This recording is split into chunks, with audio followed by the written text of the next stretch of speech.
Ah, coconut cake, a perfect gestalt of southern sensibility and South Sea sensation. Moist, fragrant, and infused foundation to frosting with tropical goodness.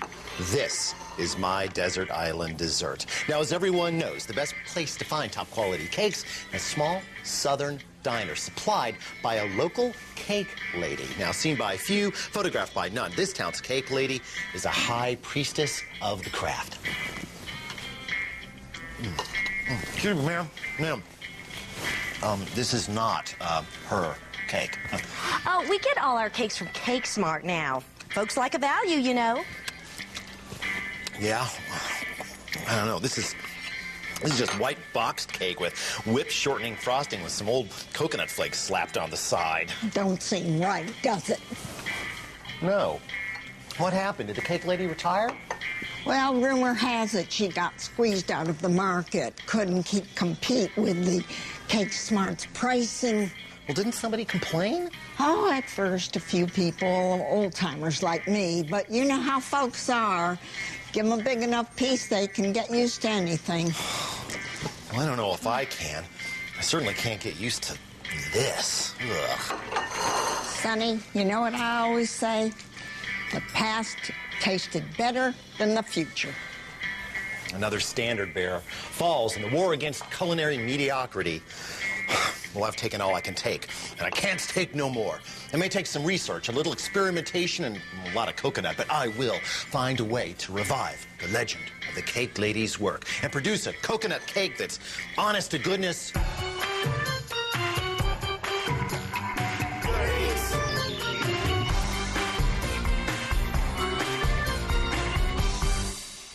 First thing wrong with this cake is the processed coconut flakes. An authentic southern coconut cake cannot exist without fresh coconut.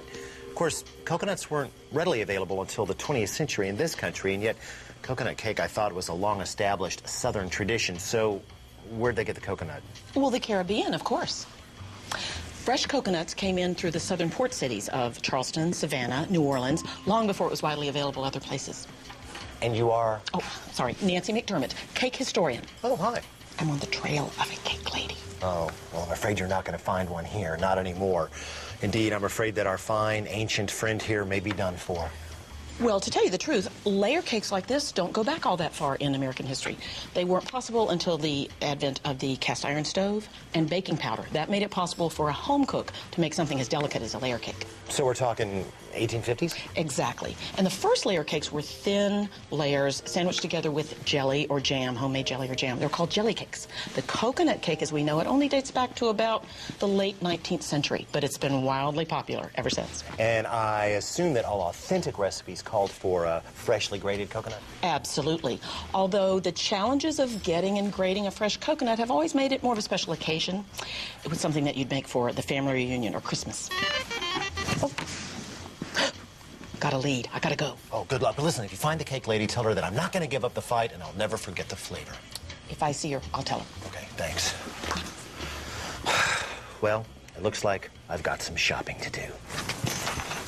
Coconuts generally come in three market forms. Here we have coconuts in the husk. They're a lot of work to harvest. Then we have cut or immature coconuts, known for their jelly-like interiors, and of course, mature coconuts, which have been freed of their outer husks. Now, the meat of the mature nut is firm and full-flavored, perfect for the task at hand. Now, when buying, pick nuts that seem a little heavy for their size, and check for cracks and moldy or crying eyes, both of which are signs of trouble. And give it a shake. You should hear a good bit of liquid sloshing around in there. If you don't, it means that the nut is old and probably on the backside of its useful life curve, so to speak. Now, kept in this wrapper, a nut should last anywhere from 2 to 4 months. And for this recipe, we're going to need probably 1, 2, 3. Good nuts all. That should do it.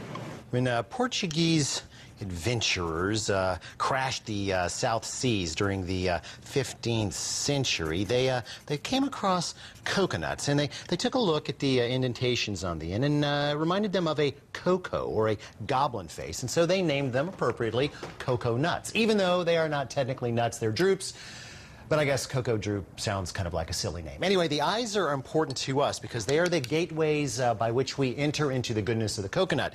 We need to tap through 2 of them in order to drain the water inside. And traditionally, we'd use a mallet and an awl or a nail or ice pick or what have you.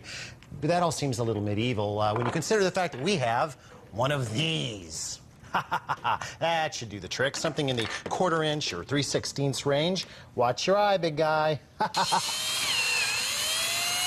It's a little better. Now, all we have to do is drain out the water, which we want to reserve for later use. Lit it up and locked in your chill chest, your coconut water should remain viable for at least a week.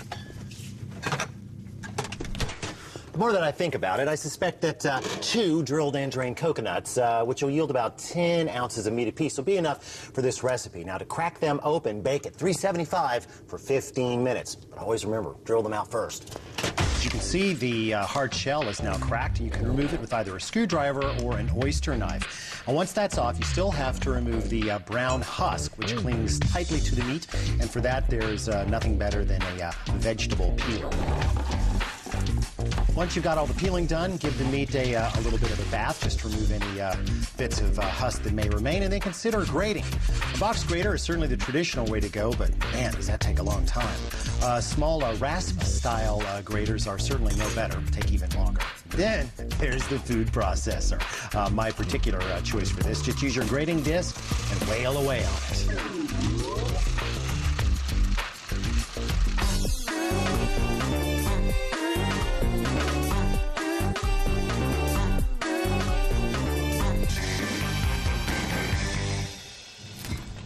As you can see, in the end, we got a nice tidy yield out of 2 coconuts. Now, tightly sealed, meaning airtight, you can store this in your refrigerator for up to a week. Or you can freeze it down.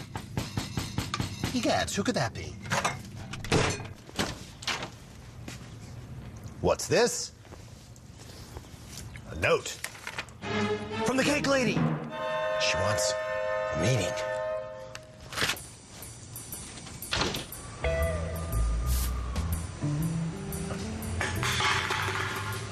You got my message, I see. You know, a lot of people say you died or went into retirement. Retirement. Mr. Brown, I got pushed out of the market by Cake Smart. So you and the other cake ladies and I went underground.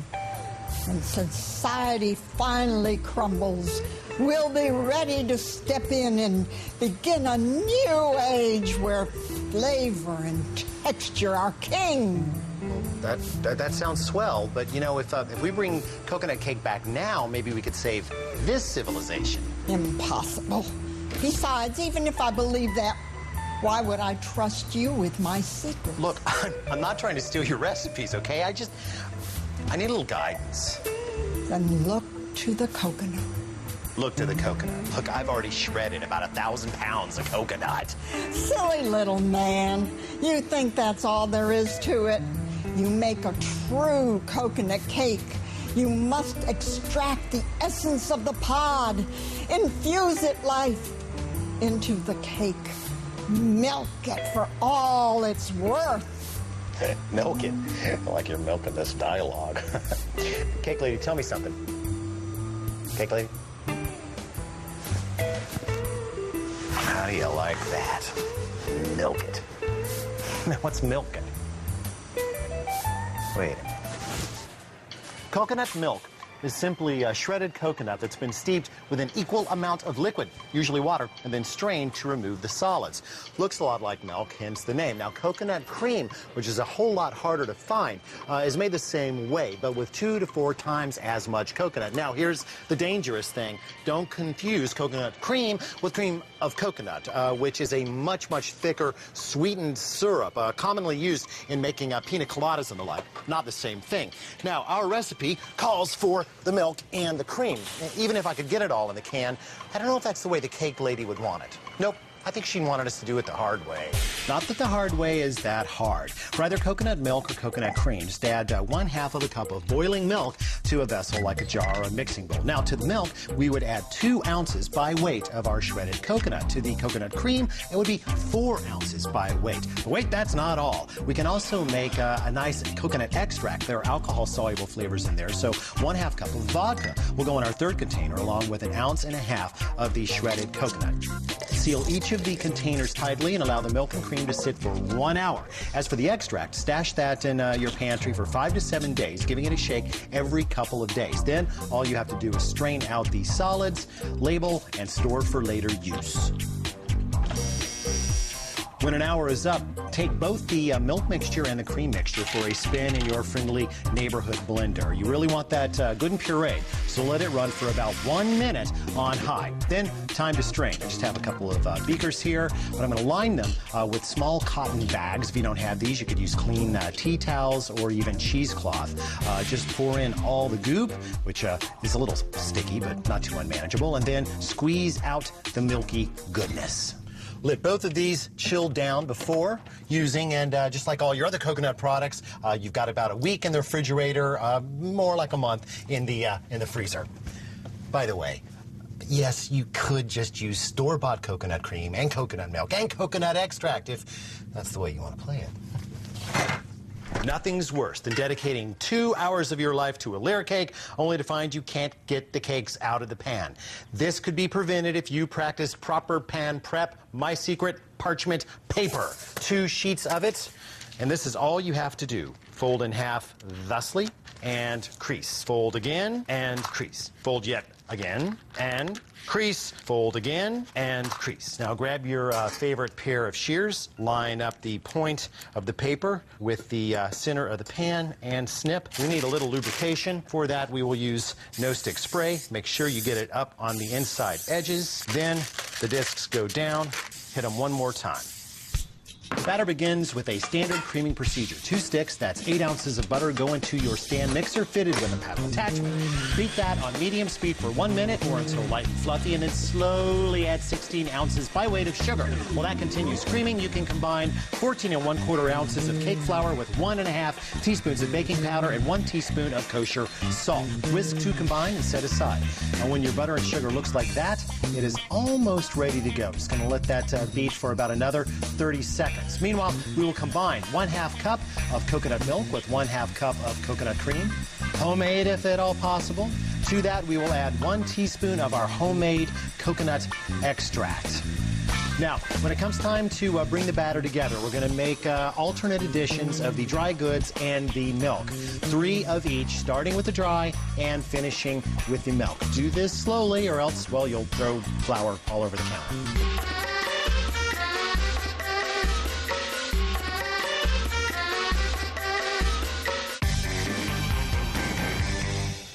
A classic coconut cake is a sponge cake, meaning that it is leavened mostly with an egg white foam, created with 4 egg whites. Make sure you separate them carefully. Beat them until you've got stiff peaks. How can you tell? Because they'll look like that. No dryer, please. It's perfect. Now, bringing these together is a little bit tricky. We have our batter, thick, sticky, and of course the egg white foam, which is light and rich. So start by adding just 1/3 of the foam to the batter and just mix it in however you can get it in there. The point is to lighten the batter enough so that we can actually fold in the remaining egg white. Just plunge down a spatula and kind of turn it over on itself. If our cake layers are going to bake evenly, it is critical that we evenly distribute the batter between the 2 vessels. This is almost impossible to do by volume. Luckily, we've got a scale.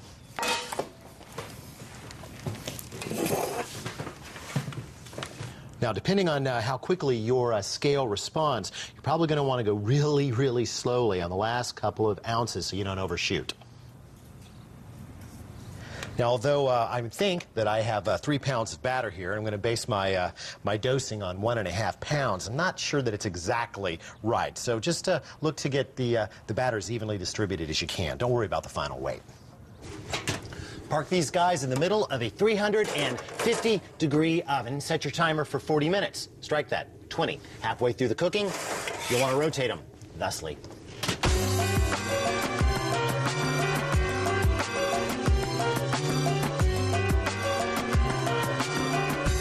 perfect. Temperature's good, and they are golden, brown, and delicious. Now take these out and let them cool in the pans for 10 minutes before turning them out onto cooling racks to cool completely. Now, our 2 cake layers look good, but come on, what self-respecting layer cake would only have 2 layers? Clearly, we need to split this, and it's a tough job to do freehand, so I've kind of made myself a guide here. I've got a half sheet pan and put a cooling rack in the bottom turned upside down to get the cake up to where it's kind of sticking halfway up from the edge. Now, for splitting, I used to use a bow saw blade from the hardware store, but it's a little on the wobbly side, so I've graduated to something a little more adult. Serrated cake knife. That was in one usage. You can carve up a turkey, you can slice a roast, or disassemble a loaf of bread, or perhaps a home invader. So I'm just going to lay the knife down so that both ends are on the side. Put a hand on top, thumbs away, of course, and fingers, and gently mow through the cake. And they can break right at the very end, so the last few strokes be particularly delicate. There. That gives us 2 nice, even cakes. Before we go all crazy frosting those little fellas over there, we should ask ourselves if there's anything else we can do to infuse the situation with flavor. The answer, of course, we've got the leftover coconut water, which we will apply via food-grade spritzer.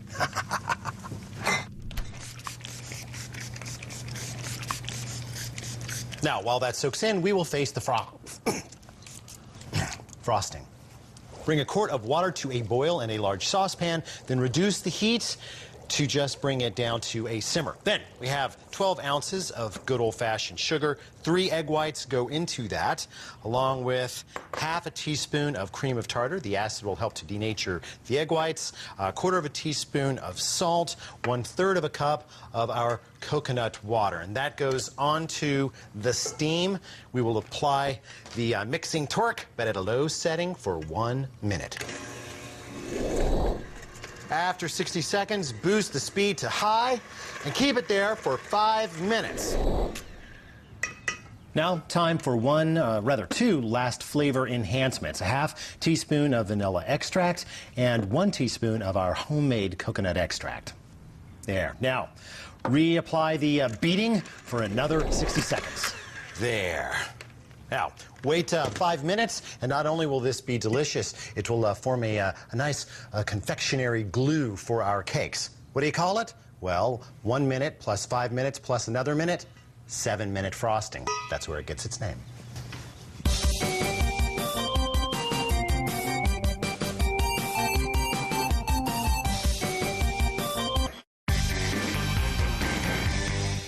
We begin with 1 layer, obviously, and I like to put the cut side down. It makes for a more even platform. A little bit of frosting will act as a little bit of glue, and we want to get that as close to center as we can. You don't have to use a rotating turntable, but it sure does make life easier. The parchment comes off. Don't leave that on, ever. You don't want that to happen. Now, one of the worst mistakes you can make is to over-lube your layers, so to speak. If you get too much frosting in between each one, they will simply slide off into the floor. I would say about half a cup, which is what we have there, and just thin it out, very, very thin. You do not want a lot of frosting on this part of the cake. We'll save that for the sides and the top. You can do this on an old record player, too, if you like. Just a little bit of the coconut. That'll help kind of reinforce things. And don't worry about keeping it neat right now. Another layer. And this one I'm going to place cut side up. I never want to put 2 cut sides together because that'll help the cake become lumpy, which we don't want. Now this side will always want to take more frosting because of all the pores. This is incredibly sticky stuff. Just enough to cover the crumbs. There. And some more coconut. See, it's a little mounded up in the middle. That's okay. It is going to get smashed down by the next layer. And the final layer. And this one, you're going to have to kind of just use your better judgment. I think the top looks okay on this one. Everything goes right on top. Let it feed over the side, and as it starts to fall, use your spatula to keep it in place. You don't want it too high in the middle. Now push that off to the side and start shaping the side. There. Now, the fun part. Once you get some extra coconut on the top, the only way to get it on the sides is to fling it, and that's what the paper's for. So just kind of toss it onto the side. This stuff is very sticky, so it should go on okay. There. It's finished. It's perfect. It only took half a day to make. But that's okay. Our patience will be rewarded. You know, I got half a mind to go down to... Excuse me. Come here. Mr. Brown, ever since we put your cake on the menu, folks have just gone crazy. Well, they don't even mind paying a little extra money. So you're going to have to go ahead and make 3 extra a week. 3 extra a week? Reckon now you know why old-timers only made it on special occasions. Oh, it's okay. I'll work nights. It's worth it to revive a legend. Well, perhaps civilization has a glimmer of hope. See you around, silly little man. You don't... Never mind. See you next time on Good Eats.